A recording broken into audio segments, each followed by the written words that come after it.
Don't panic, don't panic. The Swans have finally managed to get a win. Just about anyway. I must say, this week actually started quite well. We had Port versus Melbourne and I got it pretty much bang on. I did Port to win. They were in good form. I liked the way they were playing.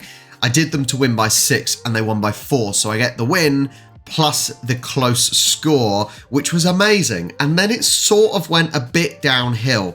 The next game we had North versus Sydney and I literally woke up, put the last few minutes of the game on and we managed to scrape a win. So finally, Swans win, even if may have been a little bit contentious at the end. I am taking the win and I'm running with it.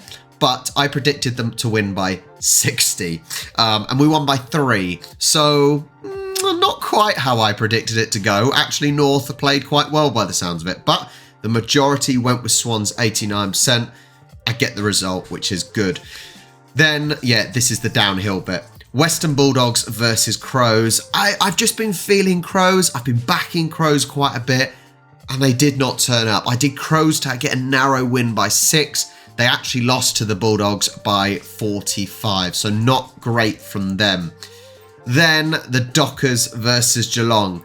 I have been backing the Dockers week after week, and they kept letting me down, a little bit like the Swans. And so I thought, no, I am not going with them. Geelong really hit form after having a bad start. And the Dockers won.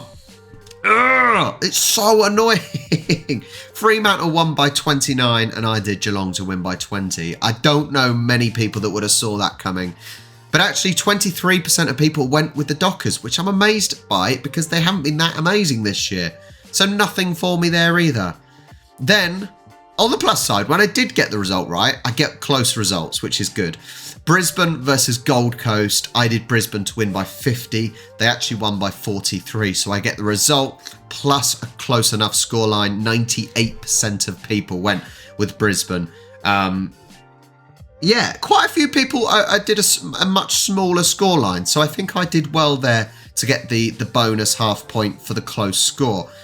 Then Essendon versus Richmond. Wow. What a close game. Essendon won by 1 point. It was close pretty much the whole way. And a fairly even split. 69 went for Richmond, 31% went for Essendon. I did Richmond by 20, and obviously they lost by 1. So a fairly decent contest, and a little bit gutted not to get the result as well.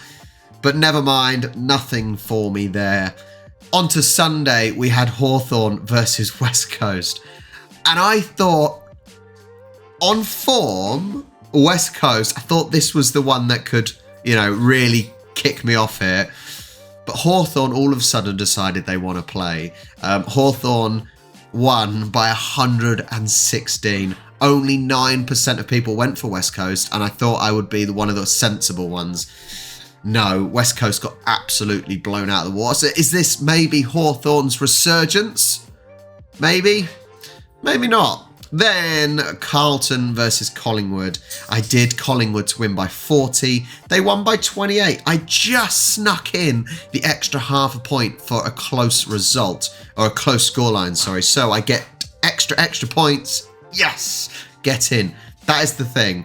And you're going to see as well on the next one, GWS versus St Kilda. I did St Kilda to win by 15 and they won by 12. So I get the win for a result and a close score. So it does seem like, at least when I got the results bar 1, 4 of them were a close score. So that helps soften the blow for a pretty poor average week. So let's check out the leaderboard this week. Still, Ragnarok X is at the top, but Jackson and Azimus are still on his toes. Let's see who's done the best this week. Shrek the Third has gone up 30 places, done well. Pie Boy's done well as well. There's some movers and shakers. Shrek, I saw, got every result correctly. Not necessarily close results, but got everyone correct. Where am I? I'm down 10. I'm down 10 to 37th. I see Cal is sticking with me as well. He wants to stay by my side. Let's see who's done the worst. Who gets the wooden spoon? Stephen J. Will has had a shocker this week. In the words of D-Ream, things can only get better, I hope. The first game is at the SCG, Swans versus Carlton. I'm going for Swans. We are going to find our form. We're going to push up into the top 8 and make finals. Please, please. So, Swans are going to win by 20. Swans by 20. Both teams, Carlton and Swans, have been pretty poor this year. Carlton are in 11th, Sydney are in 12th. There's not a lot separating them, but home advantage for Sydney. Next on Saturday at the Marvel, we got St Kilda versus Hawthorn. I know Hawthorn have just come off an absolutely blinder of a performance, a huge win, but I think that will not continue. They're facing St Kilda, who they've done okay. St Kilda really should make the top 8 after their performance. Win, lose, win, lose, win, lose. I think St Kilda should be the stronger team. I'm going to do them by 30 this time round. By 30. At the MCG on Saturday, we got the D's versus the Dockers, and it's a weird one. The Dockers are on a three-game win streak. The D's have done fairly well. They're fairly consistent. They've had a couple of losses, but that's not that bad. I think D's will be too strong. It's at the MCG, but I think Dockers will put up a fight. I'm going to do D's by 10. Next, at the home of the Cats, Cats versus GWS. I always say this about GWS. You don't know what team is turning up. Sometimes they'll play really well. Sometimes they'll play awful. They never seem to play very average. Geelong have had 2 losses in a row now. Surely that will not continue. Surely they will continue with their winning. I'm surprised they've lost 2 in a row, especially against the recent opposition. I've got to go Geelong. Geelong by 40. They're going to hit the ground running again. Get their season going again after those 2 losses. Then, at the TIO Stadium in Darwin, Gold Coast versus Bulldogs. Bulldogs, surprisingly, I didn't necessarily pitch them to be doing this well, but I think Dogs have got to win. It's not at the home ground, obviously, but the Suns have been so sporadic with how they've performed. I'm going to go a Bulldogs win by 6. I don't think it will be huge if you're taking into account the heat, maybe.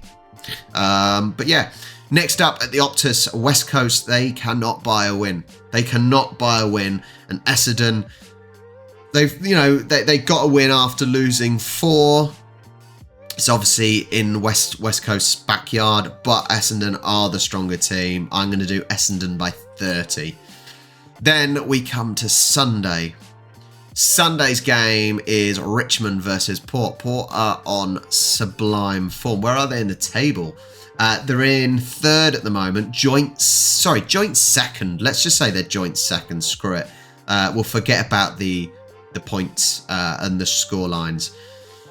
So the Richmond, they've won 2. Recently lost their last game. Odds are fairly close. It's at the MCG, but Port are flying.